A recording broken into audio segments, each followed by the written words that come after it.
All right, so we just got this thing opened. So this is the net, this is the pad. And what I was really excited for, it comes with these pads already installed. So we're sort of just separating everything out right now in our lawn. This is the actual trampoline itself. And this is the parts list. All right, so we'll be getting some power tools here to attach this stuff. All right, now we've laid everything out per what the book says. Okay, and now we are attaching these bottom braces to these uprights. And everything is stamped, labeled, okay? So that's how you know where everything goes. These holes have to be in this orientation. Boom. Rubber mallet, boom. Now we're just gonna go around and do the same thing on all 6 uprights. Now we're attaching these posts, the ones with the little legs here, onto the uprights. Like that. So you can see you're kind of like skipping this section here.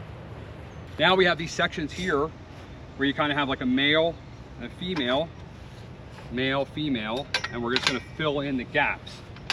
So we are probably, what, about 15 minutes in, and that's making a video as well. Let's see if this keeps going as fast as I think it's gonna go. First trampoline ever built.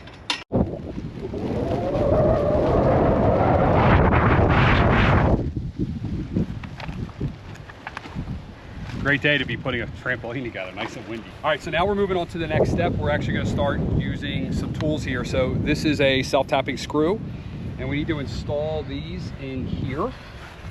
There are 6 of them, and it does come with a Phillips head screwdriver, but I'm gonna use my drill.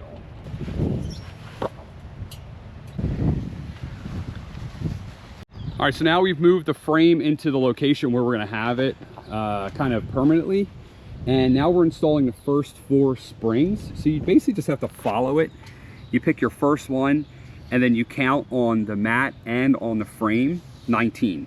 And then you count 37 and 55. Meaning, if this was 1, then we count 19 over. So 1, 2, 3, 4, 5, 6, all the way to 19. And then this is your next one. Same thing for here. And then you hook them in. So we got our first 4 in, and then you follow another. So then you go 10, 28, 46, 64, and so on and so on. All right, then we're just gonna keep working in a circle. So you just keep following the line. So we're just gonna keep working in a circle, following the numbers, counting. It's like the hardest part. And some of them will go in, some of them will get stuck like this a little bit. All you do, you hit it with a mallet and it drops in. I'll kind of show you.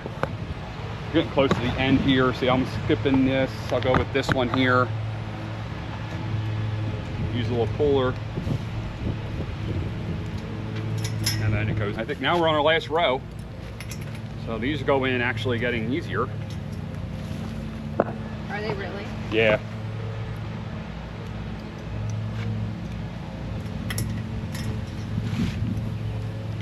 You kind of just push them down with your hand as you put them in. You don't need that mallet. All right, now it's this pad.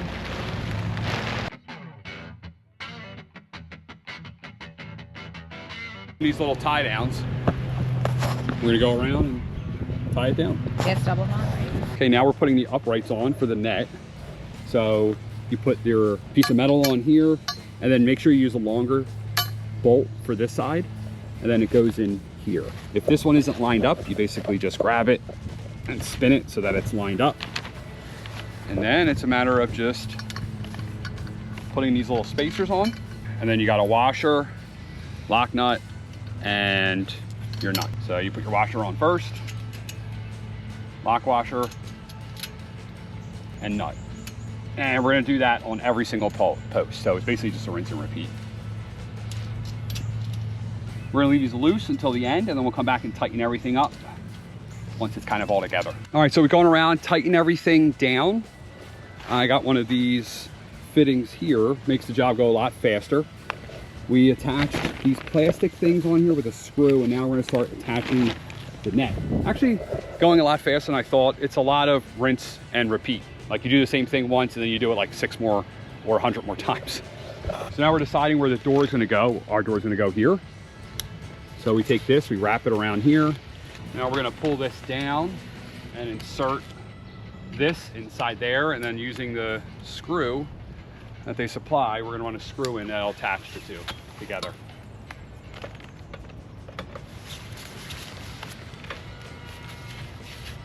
And then these kind of come together and hide it.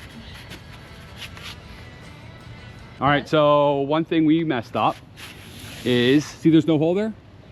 There's a hole here, right? So this actually needs to be, this needed to be spun, put in 180 degrees. So we gotta take this out, just literally just spin the pole around and put it back on, because you need to be able to drive a screw.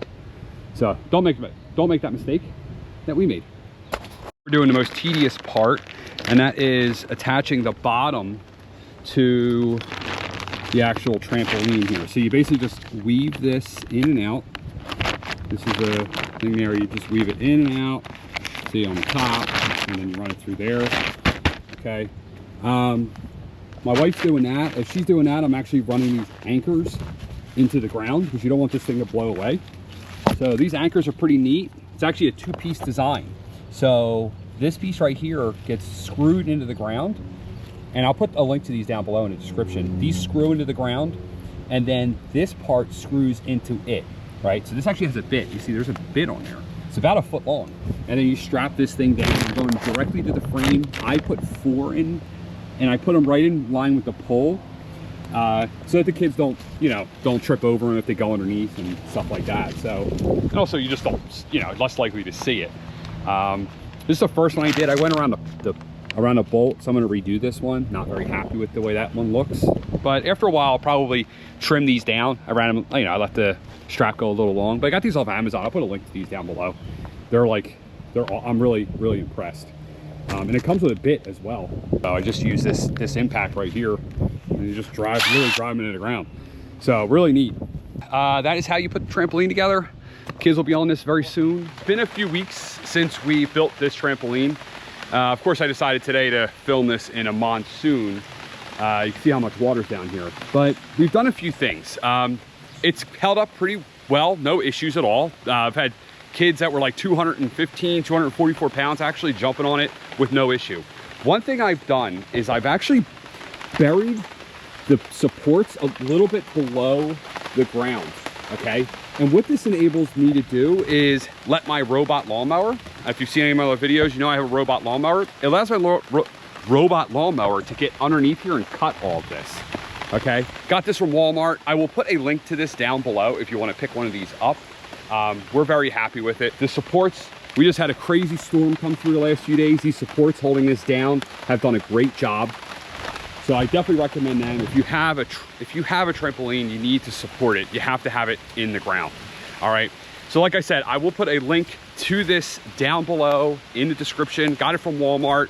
Really good deal. I think it was around 200 bucks. But I'm Mike, Founder TV. If you like this video, please consider subscribing to the channel. Please like the video and leave me a comment down below if you have any questions. I'm gonna get inside because I'm getting rained on, and I'm out.